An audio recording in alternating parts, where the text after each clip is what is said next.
네, 그럼 원자력 안전 규제 정보 공개 소통을 통한 원자력 안전 협의회 운영 활성화 분과의 패널 토론을 시작하고자 하오니 모두 자리에 착석해 주시기 바라겠습니다. 예, 그럼 마이크를 차장님께 넘기도록 하겠습니다. 예, 감사합니다. 그럼 이제 지금부터 패널 토론과 종합 토론을 할 계획인데요. 발표자 분들하고 패널 토론 하실 분들 다 앞으로 나와주시면 좋겠습니다.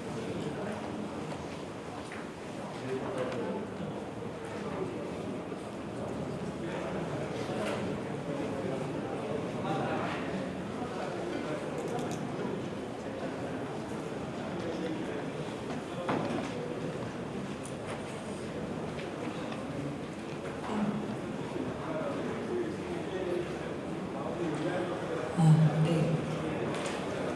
그럼 지금부터 저희 소통 분과의 패널 토론을 시작하도록 하겠습니다. 첫 번째 토론 해주실 분은요. 원래 지금 우리가 토론자분들을 앞서 제가 소개를 해드렸고 네 분을 토론자로 모셨는데 지금 시간이 저희가 이제 12시 반에 끝나도록 돼 있고 그렇기 때문에 원래 저희가 그 지역 원안협 위원장님들을 다 모시고 말씀을 듣고자 계획을 했었습니다. 근데 개인적으로 집안에 애경사가 있는 분과 지역의 사정으로 모든 분들을 모시지 못했지만 오늘 한울 원전, 그 다음에 고리 원전, 또 대전 지역에서 충분한 의견 개진이 있을 거라고 생각이 되고요. 또 청중께서도 말씀을 해주시면 좋을 것 같다는 생각이 듭니다. 그래서 제 생각에는 토론을 10분 내외 정도로 해주시면 어떨까 이렇게 생각이 됩니다. 그리고 또 혹시 시간이 부족하시면 제가 종합 토론 때 기회를 드리도록 하겠습니다. 먼저 한국원자력안전기술원의 이진호 부원장님께서 패널 토론을 시작하겠습니다. 박수로 환영해 주시면 고맙겠습니다.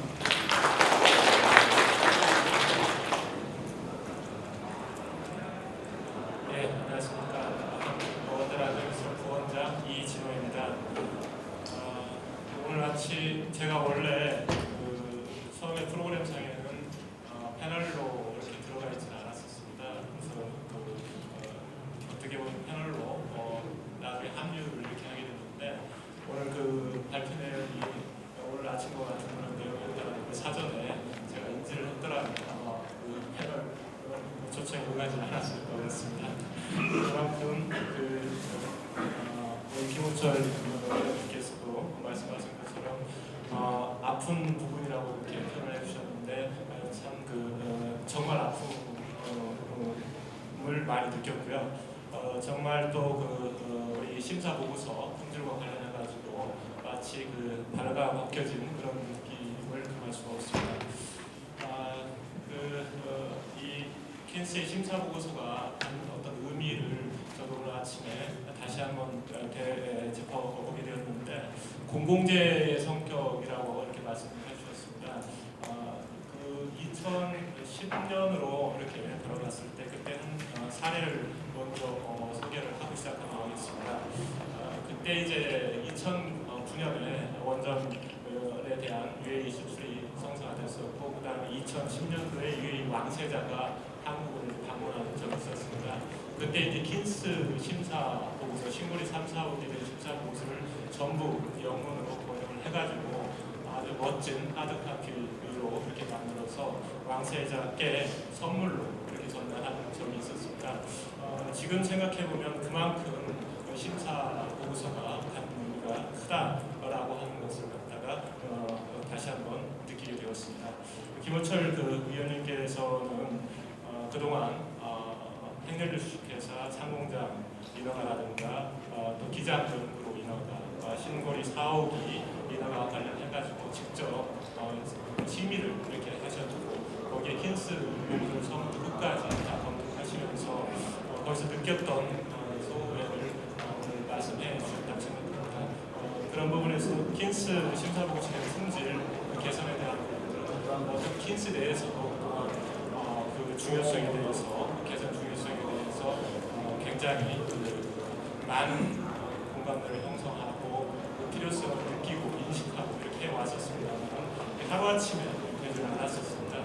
그런데 원인을 한번 짚어본다면 우리가 이제 쉽게 우리나라의 어떤 교육 문화에서 잘 아시는 시험 위주의 어떤 문화로 이것을 이제 치부할 수도 있겠습니다만 그러나 이제 그 킨스의 구성원들을 보게 되면 거의 80% 직원들이 전부 석박사 학위를 소유하고 있고 그런 걸 그리고 수많은 논문들을 다 써오고 하신 분들입니다.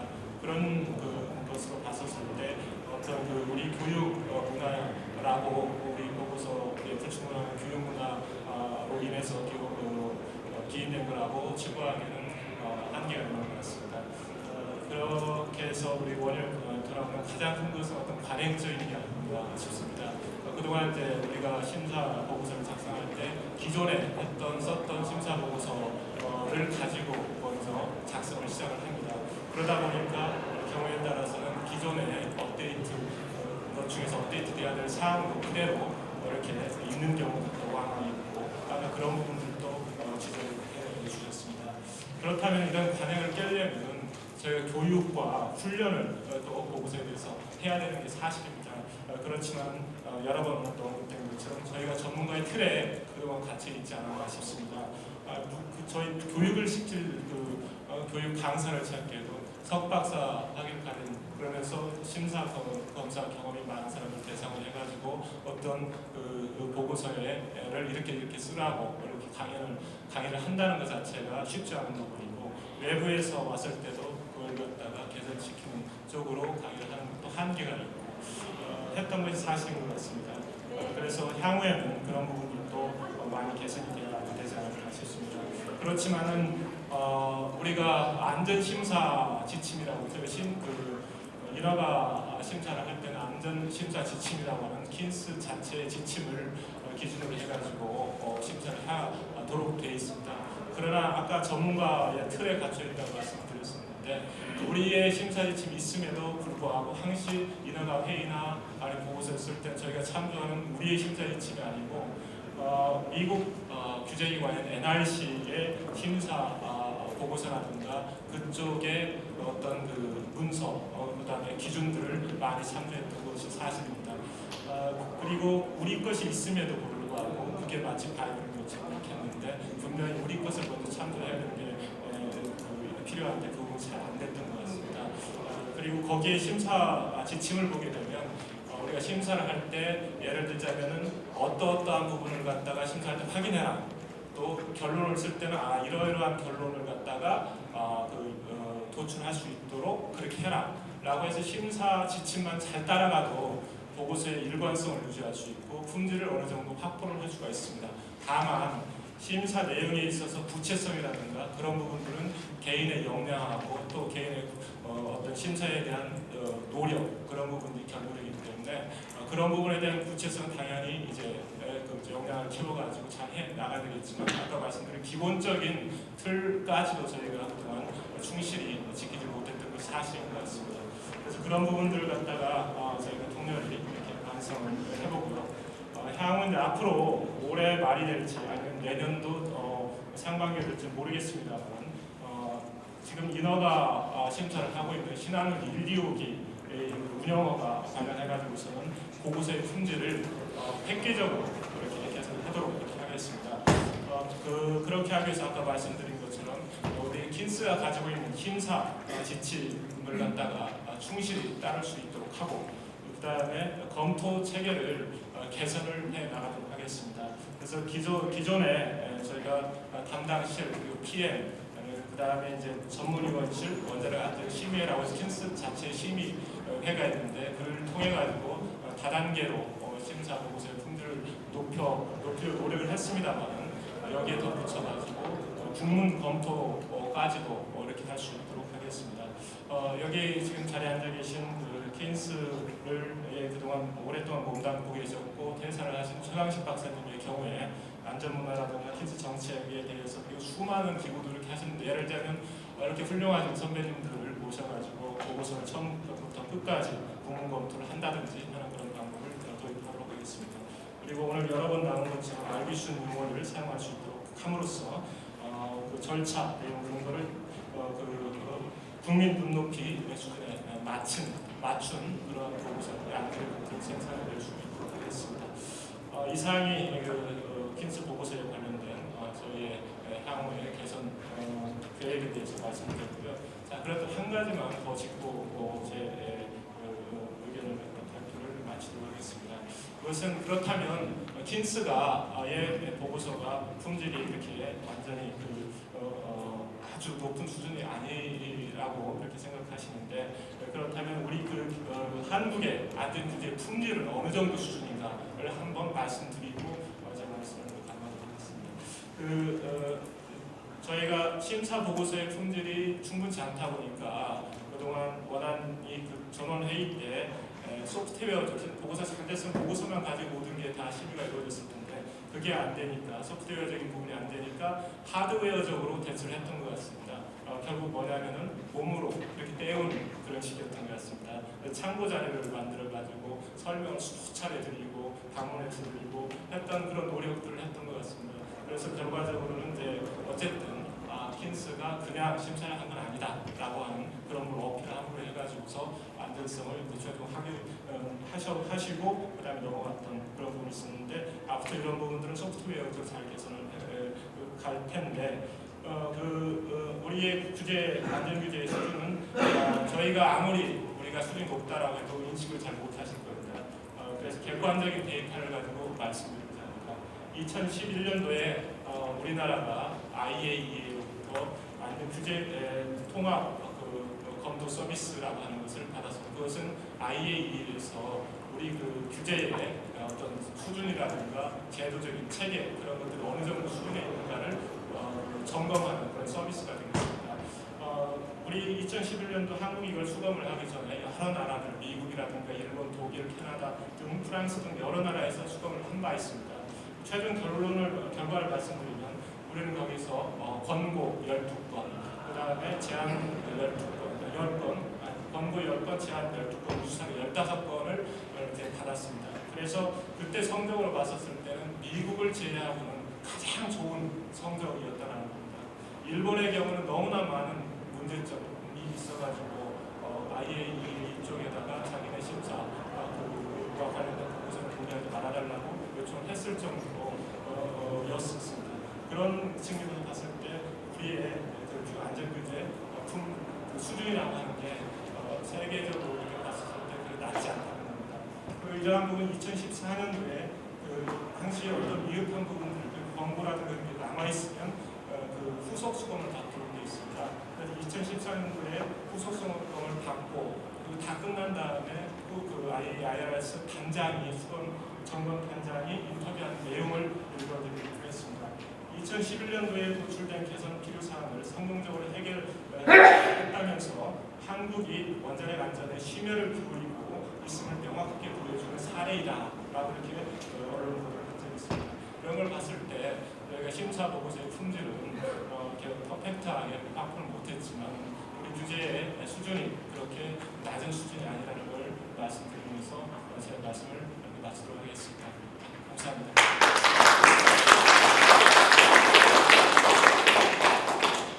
고맙습니다. 이준호 부위원장님이 정말 어렵고 힘든 자리에 또 패널로 참석해 주셔서 주최 측의 한 사람으로서 정말 감사드리고요. 무엇보다도 학교의 개선 과제에 대해서 명료하게 개선하겠다는 내용들을 구체적으로 답변해 주셔서 그 부분도 이번 소통 세션을 통해서 시민들과 함께 소통하면서 또 개선에 대한 방향을 제시하고 그런 자리로 만들어 주셔서 감사하다는 말씀을 드립니다. 다음으로 국립원자력안전협의회 조근호 부위원장님께서 토론을 해주시겠습니다. 박수로 맞이해 주시면 좋겠습니다.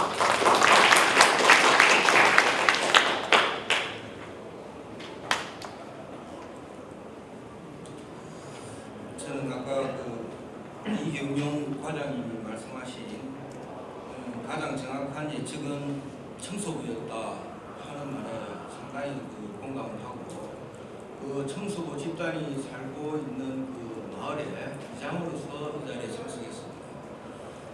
제가 그 원자력 안전 협의회에 회의에 두 건의 안건을 다뤘는데 한 건은 그 우리 3, 4호기 그 CFP 검증, 또 다른 한 건은 우리 그 3, 4호기 1차 지역에 있는 그 8인치 배관의 그 피놀 그 건에 대해서 오늘 여러분들한테 제가 느낀 바를 말씀드리고자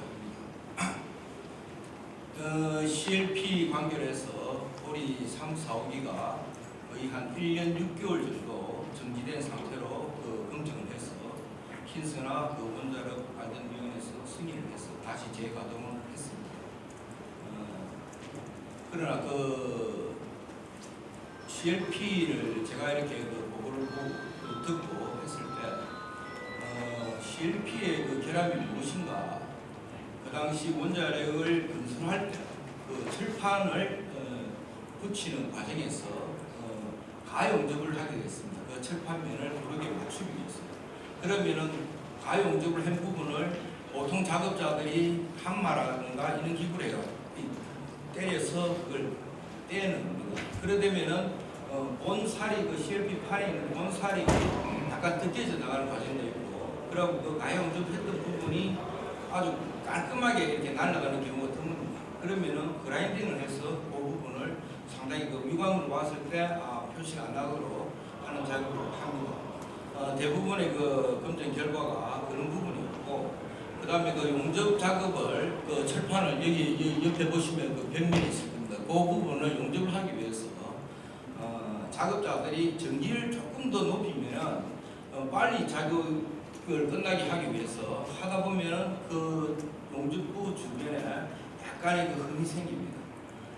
그런 부분이 있지 않았나 그렇게 생각했습니다. 그러나 지금의 이 건물 내부에 있는 이 벽과 같이 CLP판이 과연 원자력 안전 규제에 1년 6개월 동안 정지까지 시키면서 이렇게 중요한 부분이냐를 킨스나 안전위원회에서 한번 판단한 기준이 무엇이냐 한번 생각해 주시기 바랍니다.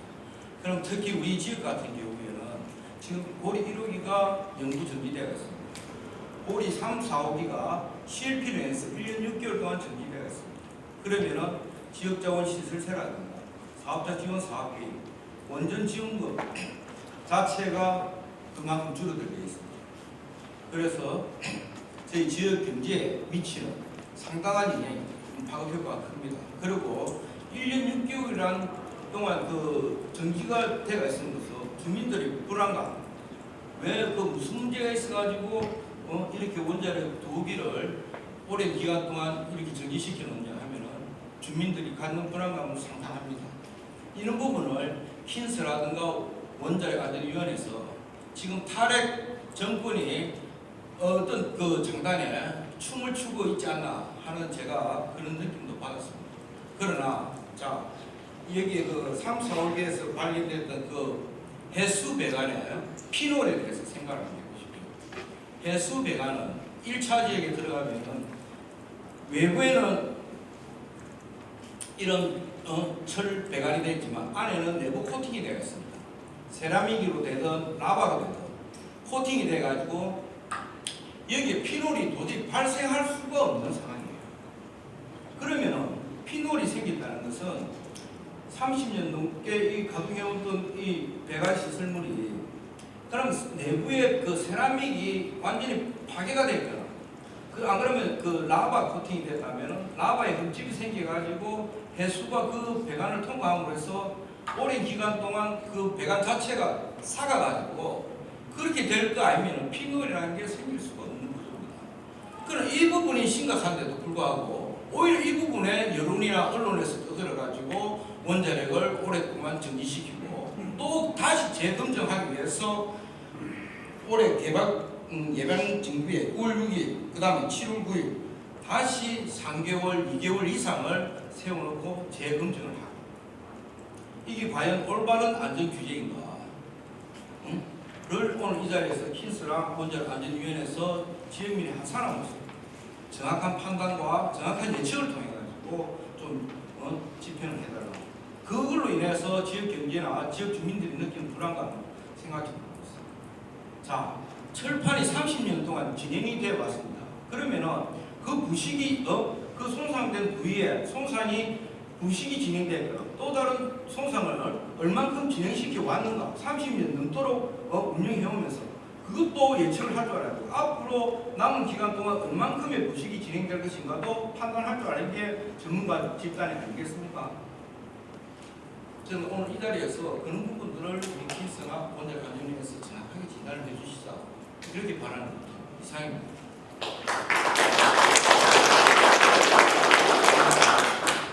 네, 감사합니다. 아마 지금 고리 은한협 부위원장 말씀 들으면 저희가 원자력 안전 규제에 대한 소통이 참 얼마나 험난한 길인가 이런 거 다시 한번 좀 생각할 수 있지 않을까 이런 생각이 듭니다. 이제 오늘 뭐 원한이와 킨스에서 나와 계시는데 좀 관련한 분야에 답할 수 있는 분이 계실지는 모르겠는데요. 우선 어쨌든 저희가 패널 의견을 듣고 뭐 그 부분을 답할 수 있는 분이 있으면 기회가 되면 답변하도록 하겠습니다.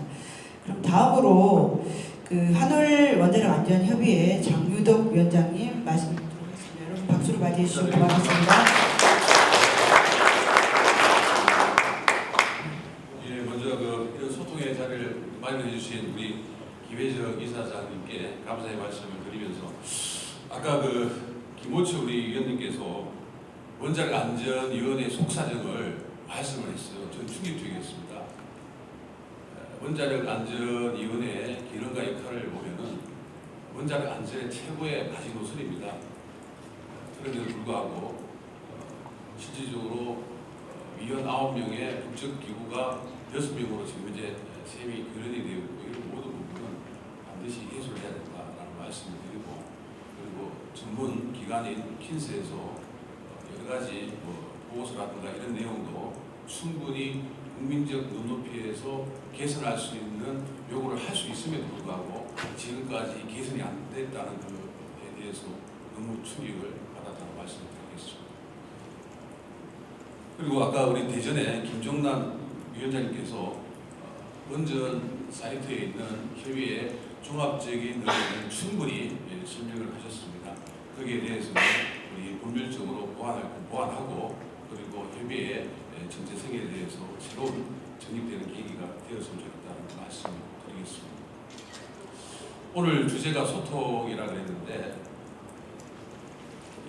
원전 산업에 대한 소통의 이 양극화는 엄청나게 심화가 되어 있다. 그것도 전문가와 비전문가의 의견은 이거는 너무 큰 격차를 가지고 있습니다. 이것을 해소하기 위해서는 실질적으로 이해가 필요하겠죠. 그럼 그 이해를 확보하기 위해서는 정부의 기관이라든가 또 원전 주변 지역 그리고 관심 있는 원전에 대해서 관심 있는 분들이 이런 노력을 타격도로 기울여야 되지 어느 전문가 그룹이 이것을 해소한다라고 판단한다 그러면 이것 또한도 양극화는 더욱더 심각해진다라는 말씀을 좀 드리겠습니다. 그것은 상호 노력 여기 계신 모든 분들이 그런 소통의 역할을 해야 되고 거기에 따라서는 국민적인 이해도가 높아질 수 있다라는 말씀을 좀 드리겠습니다. 우리 불통의 사례를 한 가지 제가 말씀을 드릴게요. 우리 한울 본부에 보면은 제3발전소의 유리아 설비라는 게 있어요. 유리아 설비 알고 계시죠?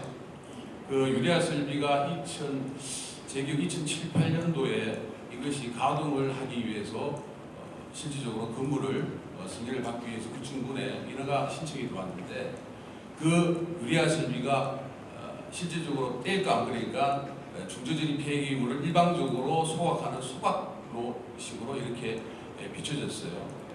실질적으로 소통이 전혀 없는 상태였습니다. 그러다 보니까 우리 울진 지역의 주변 지역의 지역 주민과 우리 울진군에서는 야 이거 소각로 이거 안 된다. 도대체 어떤 설비를 갖추는지 모르겠지만 실질적으로 그 유리아 설비에 대한 이해도가 부족하기 때문에 절대로 운영허가라든가 우리가 대관 인허가를 승인해 줄 수 없다. 그게 울진군의 입장이었고 지역 주민들의 입장이었어요. 집회까지도 있었습니다.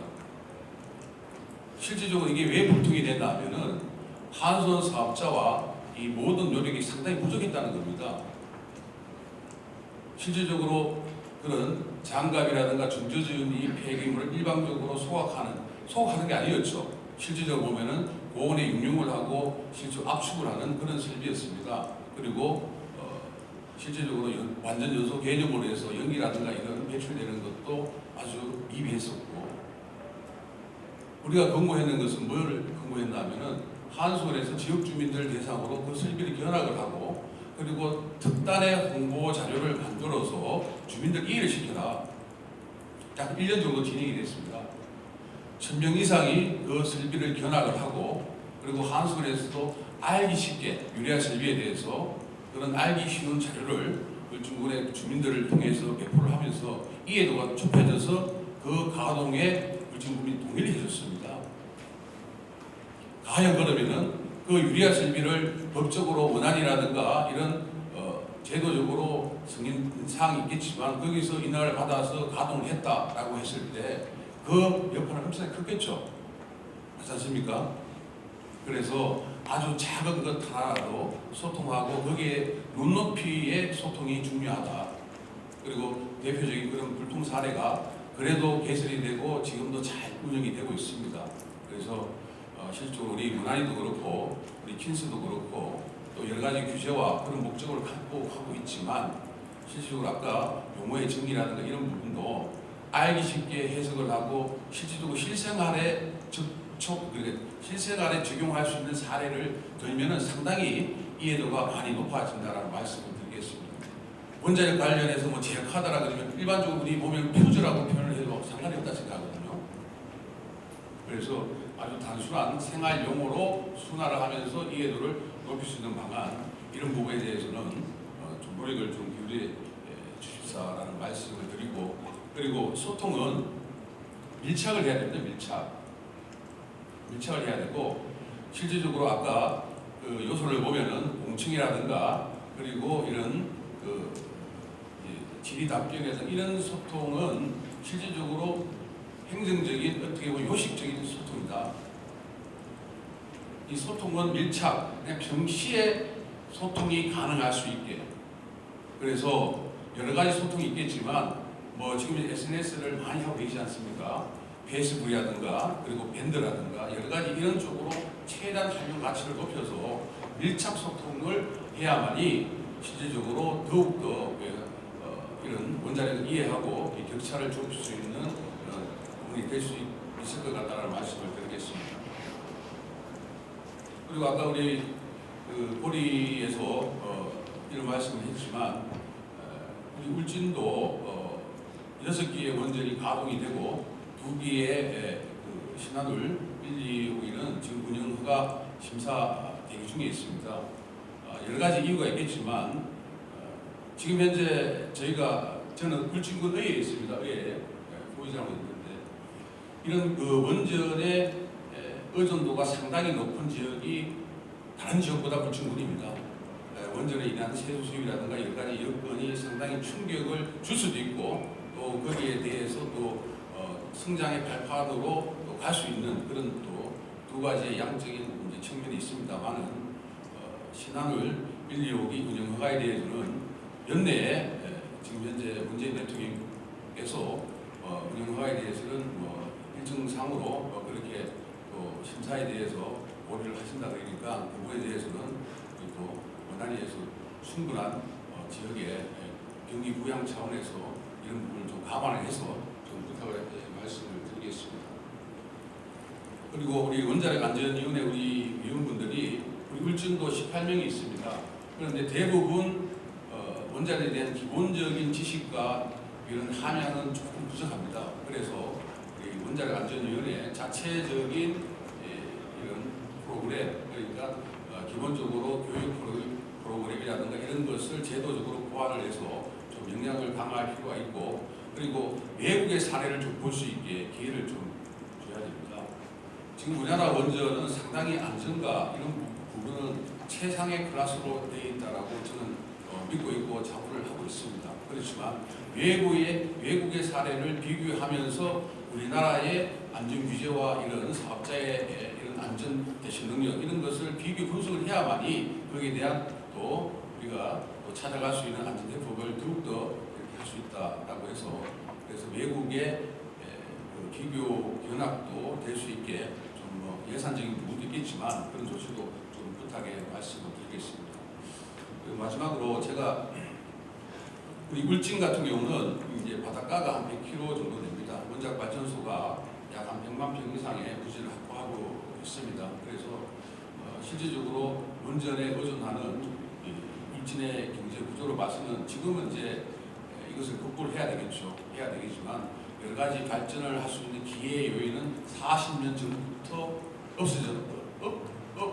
없는 상태였죠. 그러다 보니까 지금 원자력 관련해서는 여러 가지 많은 불편한 부분도 있고 또 앞으로 이것을 또 의존형에서 탈피해서 우리가 대안적 구조로 가지고 갈 수 있는 그런 경제 프레임을 가져갈 수 있게 저희도 노력을 하겠지만 또 원자력 안전위원회 그리고 킨스에서는 원자력 가동 지금 제가 알기로 2017년도에 가동률이 평균 가동 66%로 알고 있습니다. 지금은 좀 가동률이 좀 올라와 있습니다만은 이 모든 부분을 좀 감안하셔가지고 상당히 좀 지역적인 그런 관계가 있기 때문에 그런 부분에 대해서 조금 반영을 좀 해달라는 말씀을 좀 드리겠습니다. 아무쪼록 그 원자력에 대한 소통은 여러 가지 많은 부분이 중요합니다만은 여기에 계신 모든 분들이 그 소통의 전무가 되고 역할을 한다 그러면은 여러 가지 국민적인 시각은 좁혀질 수 있다는 말씀을 드리면서 부족하나마 제 이렇게 토론을 마치도록 하겠습니다. 고맙습니다. 지역 상황을 고려한 지역 상황을 반영한 소통 방안을 제시해 주신 장민호 위원장님께 감사드리고요. 마지막으로 환경운동연합 안재영 본장의 패널 토론 있겠습니다. 박수로 맞이해 주시면 고맙겠습니다.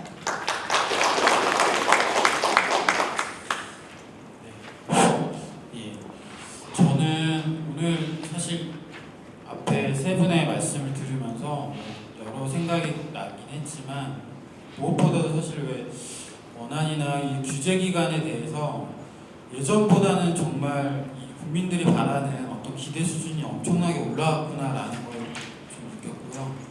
또 한편에서는 여전히 좀 부족한 게 있다라는 게 좀 있는 현실도 지금 있다라고 보여집니다.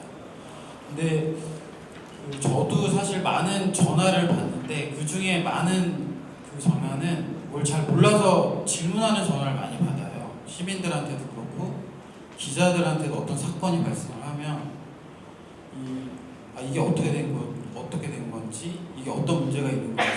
근데 저도 뭐 그런 질문을 받다 보면 잘 모르는 게 많을 수밖에 없고 저도 누구한테 물어봐야겠는데 결국에는 이제 물어볼 만한 데가 마땅치는 않은 거예요.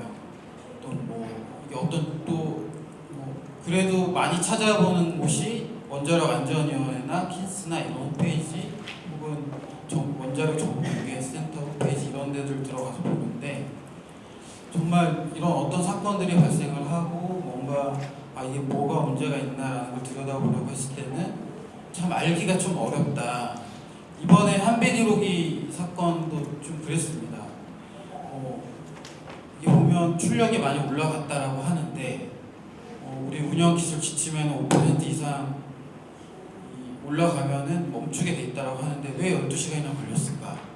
또 뭐 이거에 대해서 원안이와 한선이 하는 이야기가 막 다를 때 누구의 말이 맞는 건가?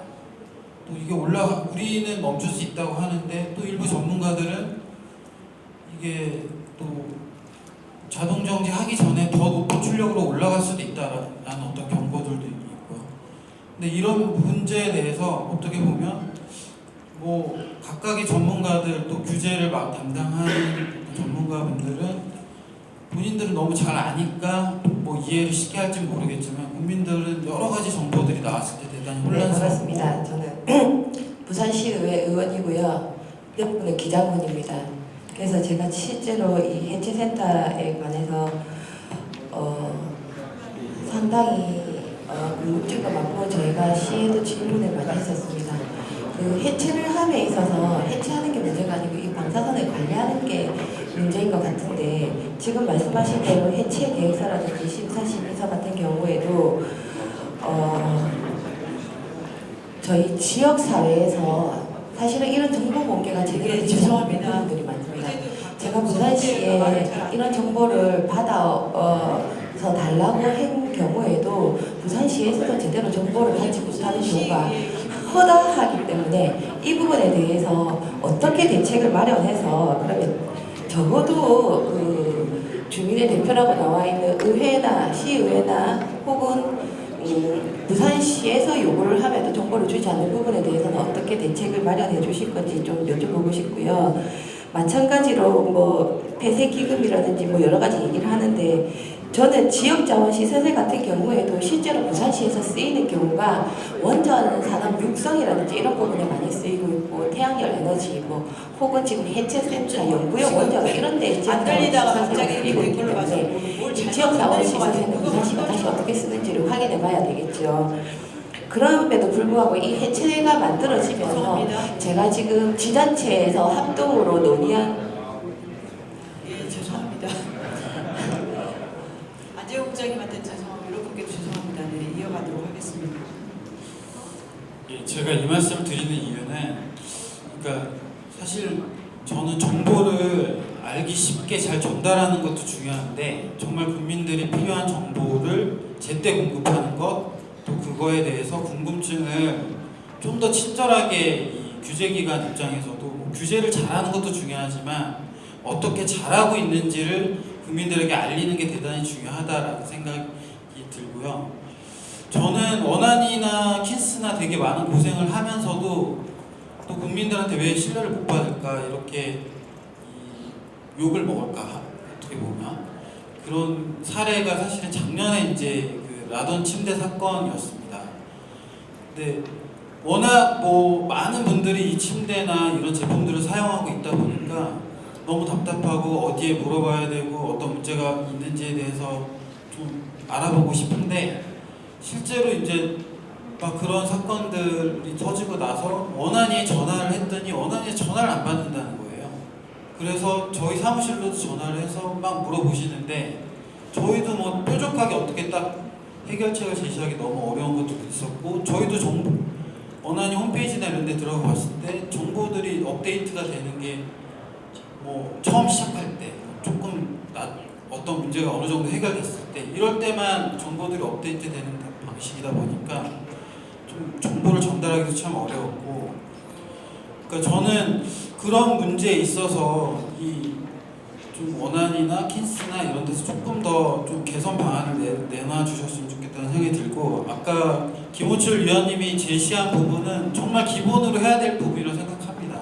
이게 이 전문가가 아니어도 이 심사 보고서를 봤을 때 원안위에서 내놓은 문서를 봤을 때는 어쨌든 그래도 조금 찬찬히 읽어보면 또 혹은 뭔가 찾아가면서 보면 무슨 말인지는 알아듣게 보고서가 좀 나왔으면 좋겠다라는 생각이 들고요.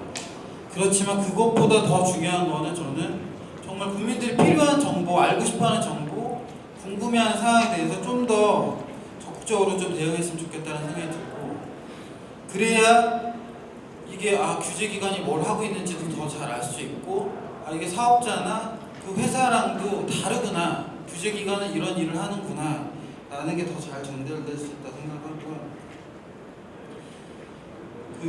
저는 최근에 사실 원안위가 좀 달라졌다고 생각했던 것 중에 하나가 그 원자력 안전 종합 계획을 하면서 공청회를 열었던 걸 보면서 조금 달라졌다는 생각이 들었는데 물론 원자력 안전 종합 계획이라는 거에 대해서는 뭐 여러 지역에서도 그게 부족함이 많고 저희가 봤을 때도 과연 얼마나 이걸로 인해서 안전성이 정말 개선될 수 있을까 여전히 의문을 품는 내용들도 많지만 저는 그래도 공청회라는 걸 통해서 그런 게 조금 이 사회적으로 토론이 되고 지역 의견도 듣고 여러 전문가들의 의견도 듣고 하면서 이런 과정들의 어떻게 보면 한편으로는 소통이고 한편으로는 그런 사회적인 어떤 합의, 안전 수준이 어떻게 되는가라는 것들을 좀 소통하는 기회가 됐다고 생각하거든요.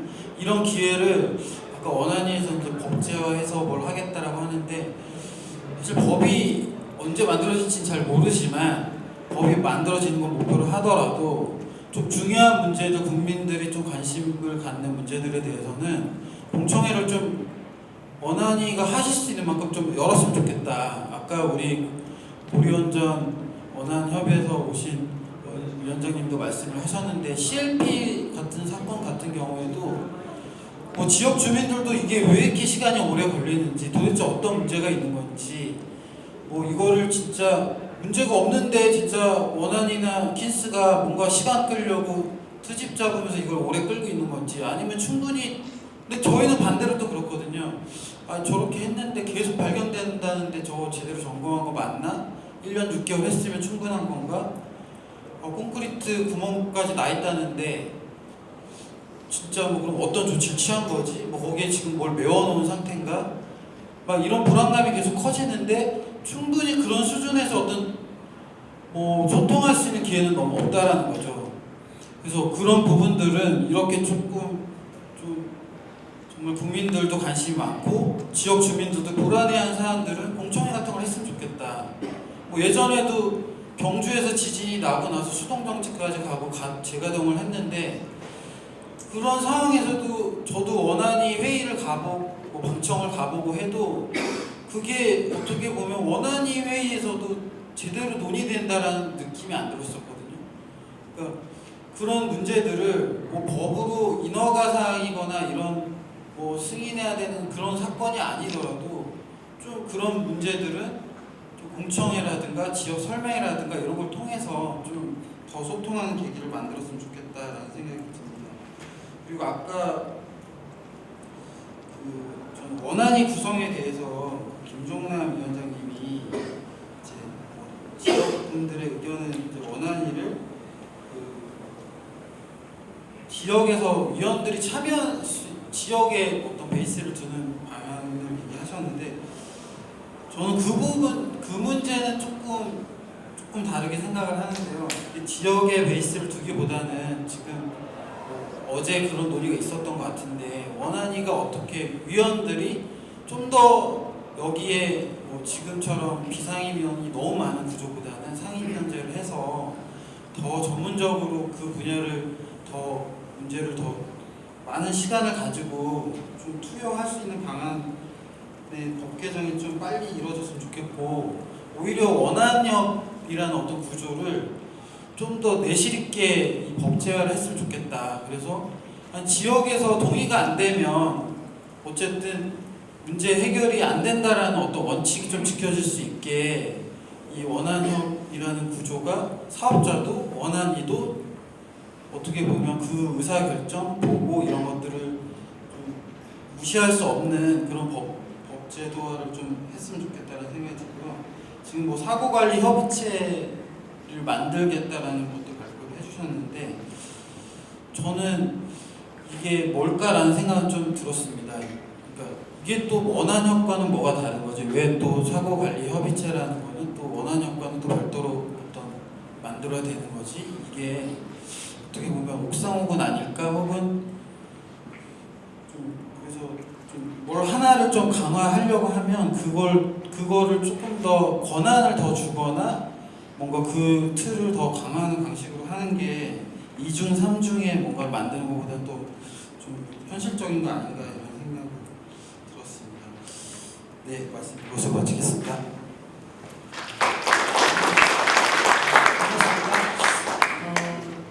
지금 두 분의 원안협에 계신 위원장님, 부위원장님 그리고 안재현 국장이 사실은 이제 원안위에 의견도 제시하고 또 의견을 물어보는 패널 토론도 하셨는데요. 이경영 과장님이 좀 답변을 해주시면 좋겠습니다. 네, 좀 패널 토론에서 나온 몇 가지 사항들에 대해서 답변 드릴 수 있는 내용들은 좀 답변을 드리겠습니다. 킨스 이준호 부원장님 말씀하신 부분, 저희가 아마 뭐 킨스의 안전 규제 수준에 대해서 의심하는 분들은 그렇게 많지는 않을 것 같습니다. 인허가 심사 보고서가 너무 어렵다 이런 부분에 대해서 많은 지적을 해주셨고, 부원장님께서도 뭐 신한울 1, 2호기부터는 보고서 품질을 개선하시겠다고 하셨고, 또 원안위에서도 그 부분은 계속해서 보고 있는 사항이기 때문에 앞으로 좀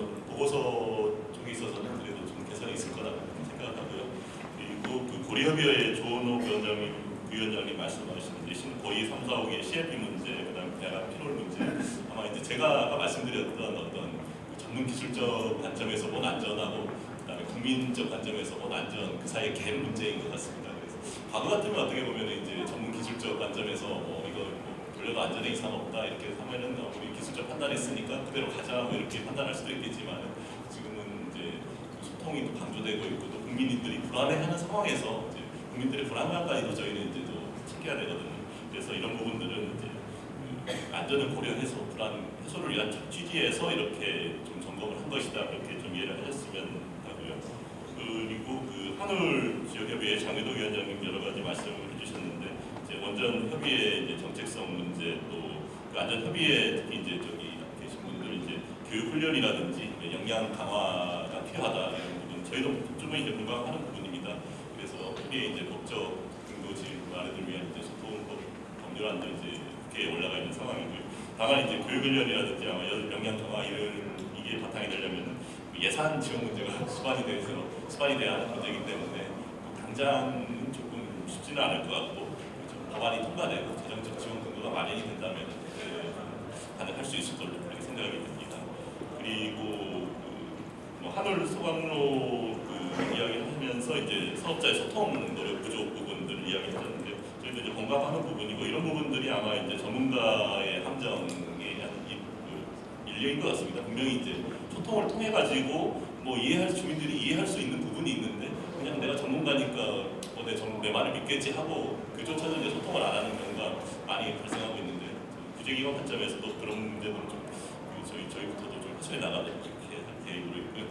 그리고 신고리 인류기 운영 허가 이야기하셨는데 사실은 원전의 운영 허가라는 부분은 이제 경제적인 어떤 문제 때문에 이걸 서두를 수는 없는 부분이고요. 저희가 어쨌든 절차에 따라서 이 부분 진행을 하도록 그렇게 생각하겠습니다. 그리고 환경운동연합의 안재현 부장님 여러 가지 이제 말씀해 주시면서 이제 여전히 이제 규제기관 입장에서 부족한 부분들이 있다. 특히 이제 사건이 발생했을 때 물어볼 만한 데가 마땅치 않다는 부분, 저희도 인정하는 부분들입니다. 특히 이제 원안이나 킹스 홈페이지, 또 정보공개센터가 많이 이제 접근성이 부족하다는 부분들을 많이 이야기를 듣고 있는 부분들이고요. 이런 부분들을 계속해서 개선을 해나가도록 그렇게 할 거고, 또 라돈 침대 사례를 들면서 이제 원안이 대응 과정에서 많은 문제가 있었다는 이야기도 이슈도 제기해 주셨는데 사실 이제 라돈 침대 이후로 저희가 계속 이제 민원 만족도 효과를 보면은 원안이가 거의 꼴등을 하고 있습니다. 정부처 중에서 아무래도 이제 소규모 조직이 굉장히 라돈이랑 큰 이슈를 다루다 보니까 인력이라든지 조직 운영 면에서 여러 가지 한계가 있어서 발생하는 문제인 것 같은데 저희도 이런 이제 문제점을 심각하게 인식을 하고 있고요. 어쨌든 민원 대응 부분에 대해서는 계속해서 개선을 해나가도록 이렇게 할 계획으로 있고 그리고 국민들이 관심을 갖는 문제는 공청회를 열었으면 한다 이런 말씀을 하셨는데 공청회라는 게 사실은 법의 근거가 있어야만 여는 건 아니고 저희가 또 판단해서 중요한 문제가 있다면 또 열 수 있는 거기 때문에 공청회를 활성해 나가도록 이렇게 나갈 거고요. 그리고 원안이 구성에 대한 또 이야기가 있었습니다. 이제 김종남 위원장님께서는 지역 베이스 이슈를 제기해 주셨고 이제 안재현 부장님은 이제 상임위원제로 가는 게 가능할 것 같다 이렇게 얘기해 주셨는데 사실 이 문제는 참석해 주신 분들끼리도 이제 의견이 엇갈리는 부분들이 있고 굉장히 이제 큰 틀의 규제 차원의 이제 규제 가버넌스의 문제이기 때문에 아마 이 부분은 이런 자리에서 논의하기보다도 좀 더 큰 차원에서 다른 논의가 필요할 걸로 그렇게 생각이 되고 있고요. 그리고 마지막으로 그 사고관리 협의체 문제에 대해서 말씀하셨는데 사고관리 협의체라는 거는 일단은 그 지역에서 어떤 특히 원전의 중대사고 관리 이런 부분에 대해서는 굉장히 지역민들이 관심이 큰 이슈이기 때문에 완전히 이제 기존의 지역 협의체하고 동떨어진 조직을 운영하겠다는 차원보다는 지역 협의체도 바탕하면서 좀 더 많은 이제 지자체, 또 지방의 이제 경찰, 소방 조직 이런 여러 가지 지역 조직들까지 참여할 수 있는 큰 틀의 그 지역 관심도를 반영할 수 있는 협의체를 만들자 하는 생각이 있습니다. 네, 감사합니다. 그러면 발제자분들의 말씀도 좀 듣고 하긴 해야 되는데 우선 그 방청석에서 혹시 좀 질문 있으신가요? 네. 죄송하지만 혹시 이렇게 본인 소개 간단히 간단하게 하시고 예. 주시면 감사하겠습니다. 예, 저는 그 한국원자력안전기술원에서 한 34년 정도 검사무 그리고 제가 홍보실장도 했었고요. 정책부서에서 오랫동안 근무를 했고 또 안전문화 쪽에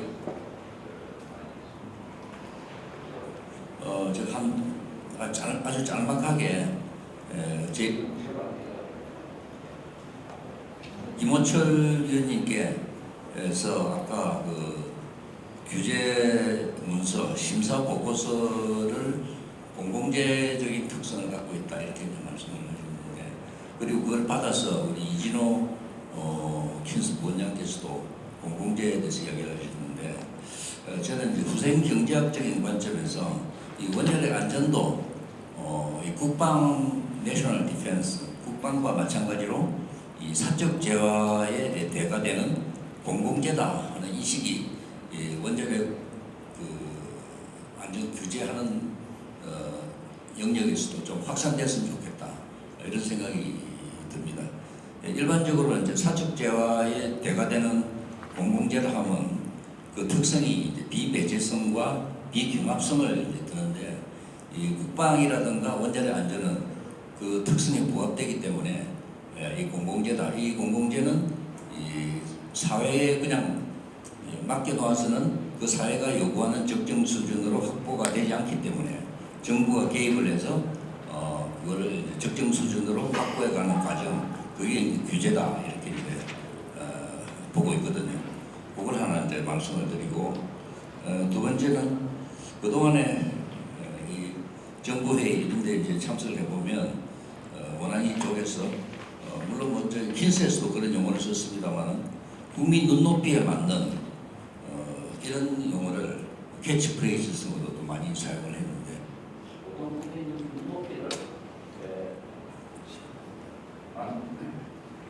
이라고 이제 이야기를 할 경우에 국민 때문에 그 용어를 쉽게 이렇게 하자는 건지, 원자력 안전에 대한 기대 수준이 국민들이 높기 때문에 그게 맞춰서 규제를 이런 부분이 좀 명확하지 않은 것 같아요. 그래서 우리 이경용 그 과장님께서 그거에 대해서 답변하실 수 있으시면 간단히 주시면 고맙겠다는 생각이 들고요. 그 다음에 아까 역시 이경용 과장님께서 인문학적인 접근 이런 말씀을 하셨는데, 저는 그게 보태서 인문학적, 인문사회, 정치 경제학적인 관점 뭐 그런 어프로치도 하겠다 이렇게 좀 보태주셨으면 어떨까 이런 제안사항이 있고요. 그 다음에 이제 마지막으로 우리 이진호 부원장께서 심사 보고서의 그 퀄리티를 높이기 위해서 뭐 제 이름을 외람스럽게 부끄럽게도 금명을 하면서 좀 뭐 저기 지원을 해줬으면 좋겠다.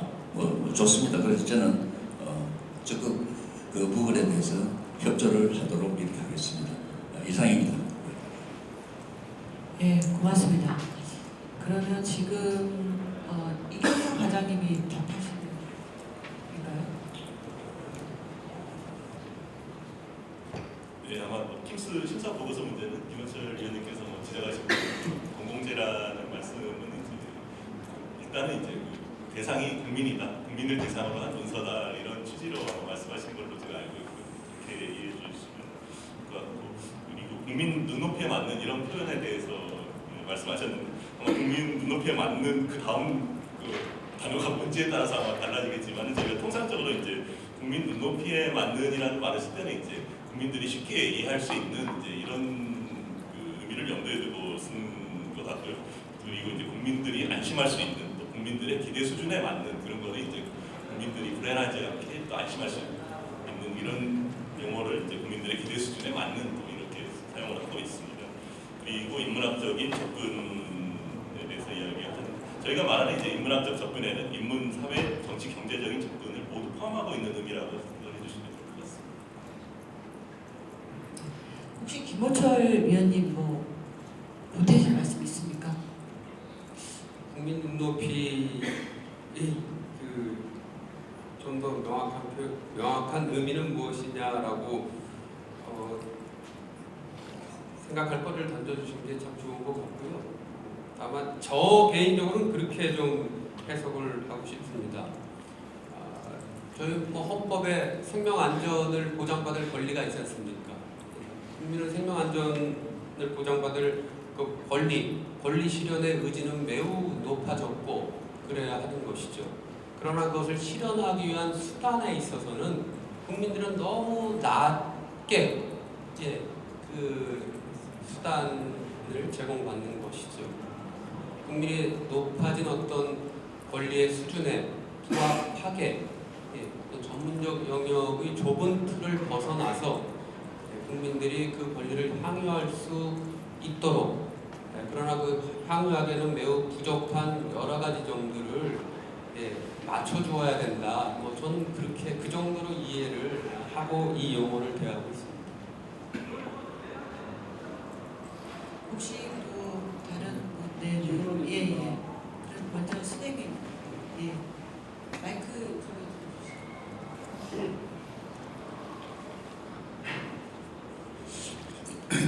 네, 감사합니다. 저는 저 멀리 울진 그 하물 원자력에 있는 그 이장 협의회장을 하고 있는